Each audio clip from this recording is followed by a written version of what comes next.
Olá, seja bem-vindo ao estudo das Escrituras. Vamos começar pelo livro de Salmos. Na conclusão do Salmos 147, o salmista chama o povo de Jerusalém, de Sião, para adorar e louvar ao Senhor por todos os seus feitos. E ele mostra para aquele povo que é Deus quem dá a paz para eles, que os guarda, que os esconde dentro da cidade, que leva toda a segurança, proteção. O salmista fala ainda da natureza e traz o contraste de que Deus manda tanto a neve quanto manda secar o gelo. Ele é o dono da natureza, é ele quem dá ordem. E o salmista fala ainda do cuidado especial de Deus pelo seu povo de Israel. Ele diz que o Senhor revelou a Jacó, Israel, a sua palavra, suas leis, e a nenhuma outra nação ele fez isso. Fato é que as leis do Senhor foram de fato reveladas através de Moisés e foi sendo passada adiante. Chegou aos gentios, ou seja, aos não-judeus, mas quem recebeu toda a informação foram os judeus. Foi o povo de Israel, a nação escolhida pelo Senhor. E por isso o salmista está lembrando ao povo o quanto eles devem adorar a esse Deus. Todos devem adorar, sobretudo o povo de Jerusalém, de Sião, a quem Deus escolheu. E é para este povo que o salmista estava se dirigindo. Mas agora vamos ao livro do profeta Amós. Na conclusão do livro do profeta Amós, tem um texto bem longo falando sobre o que Deus fará à nação de Israel. Amós diz: ai daquele que deseja o dia do Senhor. Por que vocês desejam o dia do Senhor? No dia do Senhor não haverá nada de bom, nada de pacífico. Ao contrário, haverá muita escuridão. É o que Amós avisa ao povo de Israel. Já explicamos no livro do profeta Amós que o dia do Senhor tanto se refere ao dia do juízo, o juízo final, ou qualquer outro dia que Deus escolhe para derramar a sua justiça, o seu juízo, a sua ira contra o seu povo.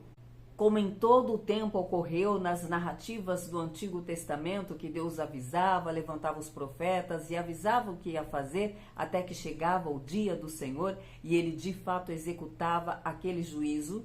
Como também há o dia do Senhor se referindo às bênçãos derramadas, às promessas que o Senhor fez ao seu povo. É chegado o dia em que ele cumpre essa promessa, como por exemplo, o dia em que o povo saiu do cativeiro babilônico, que foi avisado tantas vezes que esse dia chegaria. Então Amós traz essa informação. Olha, por que vocês estão esperando? Ai daquele que está esperando pelo dia do Senhor. Porque no dia do Senhor não haverá luz alguma, ao contrário, haverá trevas. Então Amós, mais uma vez, está trazendo a distinção do dia do Senhor, que neste caso, para eles, não se referia a um dia de bênçãos, mas sim ao dia em que Deus executaria o seu juízo. Então Amós fala da indignação do Senhor e o Senhor diz que não recebe o louvor daquele povo. Por que vocês estão cantando? Eu rejeito o louvor de vocês. Eu rejeito o sacrifício de vocês. Eu desprezo e rejeito as vossas festas.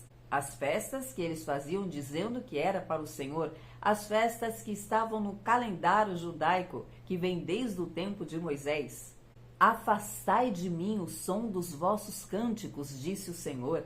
E então Amós fala sobre a corrupção de Israel. Amós então traz algumas visões que ele teve. Todas as visões cercadas de simbologias, mas todas apontando para a grande destruição que estava por vir. Em uma dessas visões, Amós fala sobre o reinado de Jeroboão II e sobre a derrota que viria sobre ele. Então Amós é acusado de conspiração. Amazias, um sacerdote de Betel, foi até o rei Jeroboão e acusou Amós de conspiração contra o rei.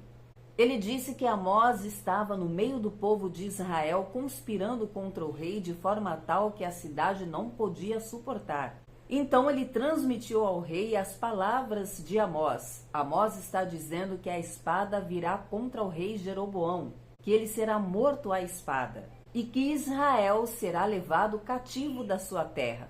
Cativeiro assírio, que veio acontecer 40 anos depois da profecia de Amós. Então Amazias, depois disso, foi até Amós e o expulsou. Mandou que Amós saísse da cidade, voltasse para o seu lugar, para Judá, para sua terra, na verdade a cidade de Tecoa, e que fosse falar das suas visões, que fosse ganhar o seu pão lá na sua terra. Ele disse, vá ser vidente lá na sua terra, vai ganhar o seu pão. Ele estava acusando Amós de estar ganhando o pão de cada dia, de estar faturando, falando das suas visões e revelações na terra alheia. Então que ele fosse para a sua terra receber o seu pão. Claramente Amazias estava duvidando do conteúdo, da veracidade da profecia de Amós. Amós estava sendo acusado minimamente de charlatão, de estar falando profecias em troca de receber dinheiro. E então Amós, cheio de muita coragem e ousadia, e sobretudo sabendo a sua identidade, sabendo exatamente quem ele era e o que Deus colocou em suas mãos para fazer. Amós tinha um compromisso com Deus e não com o homem. Ele sabia de sua identidade, sabia exatamente quem era e sabia que não podia recuar, não podia dar ouvido à voz do homem. Ele tinha um dever a ser cumprido. Então ele respondeu a Amazias, eu não sou profeta e nem sou filho de profeta. Ou seja, eu não estudei, eu não me preparei na escola dos profetas. Eu sou um criador de gado e cultivador de sicômoros. Sicômoros era como um figo. Era um fruto que vinha de um tipo de videira que dava um fruto inferior. Ou seja, era alguém sem nome algum, sem qualificação alguma, sem crédito algum, sem status. Amós fez questão de dizer quem ele era. Porém, ele continua e diz, mas o Senhor me tirou da criação de gado. O Senhor me disse, vai e profetiza ao meu povo em Israel. Agora, ouve a palavra do Senhor. Tu dizes, não profetizes. Não profetizes contra Israel nem a casa de Isaque. Portanto, diz o Senhor. E Amós, então, desce a lenha e manda toda a mensagem que Deus tinha colocado em sua boca. E o que aprendemos aqui é que assim como Jesus, na grande tentação que ele passou no deserto, ele sabia quem era. Tanto Amós quanto Jesus sabia exatamente quem era, conhecia a sua identidade, o propósito, o chamado, qual era a missão que ele estava ali para cumprir. Amós não temeu, podia ter acontecido tudo com ele, ele podia ter sido morto naquele momento, mas ele se manteve firme e mandou o recado, a mensagem do Senhor. O compromisso dele era com Deus. Veja que ele não se diminuiu, ele fez questão de dizer quem ele era, qual era a profissão dele, já que ele foi acusado de ser um vidente e ganhar pão com isso, ele fez questão de dizer, não, eu sou criador de gado e cultivo frutos de má qualidade, mas o Senhor me chamou para profeta. Mandou que eu fosse profetizasse. Aprendemos aqui com Amós que se Deus te chamar, te enviar, Ele vai te capacitar e se responsabilizará por tudo e qualquer coisa que vier a acontecer com você, por tudo que se levantar contra você. O seu dever é permanecer firme no propósito e continuar dizendo sim para o chamado do Senhor. Amós, então, fala de mais uma visão que ele teve, continua falando de todas as desgraças que acontecerá ao povo de Israel, mas ele também traz esperança. Todos os profetas sempre traziam duas mensagens, a mensagem de correção, a mensagem do que aconteceria e também a mensagem de esperança e de restauração. Como sabemos, o povo de Deus foi liberto do cativeiro. E Amós traz essa mensagem. Ele fala que o povo vai viver tudo aquilo, mas que há uma esperança, que vai chegar o dia em que esse povo será livre do cativeiro. E eles reedificarão suas cidades. Ele fala também sobre o trono de Davi, sobre a restauração no trono de Davi, que naquele momento da história estava em situação crítica. O livro encerra com o Senhor dizendo que o seu povo será plantado na terra deles e não sairão mais dali. Então, há uma mensagem de esperança no encerramento do livro de Amós. Assim como toda a Bíblia é uma mensagem de esperança.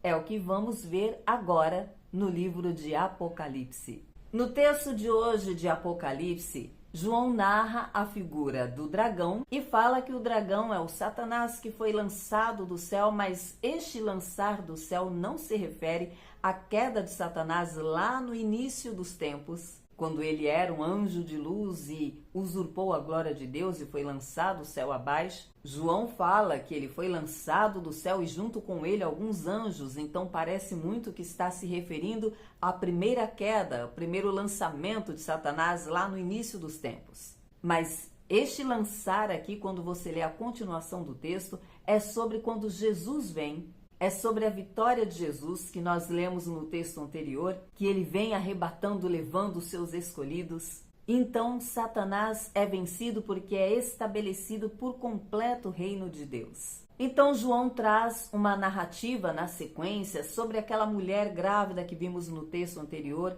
e toda a analogia que ele traz aponta para uma única coisa. Ele fala também da besta.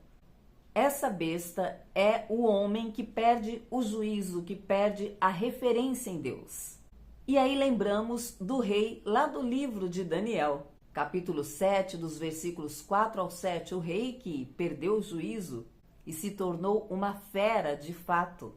É deste tipo de besta que João está falando. Afinal, Satanás foi lançado do céu e está atormentando o homem, tirando o entendimento, cegando, enganando. Tudo isso está na narrativa do texto de hoje.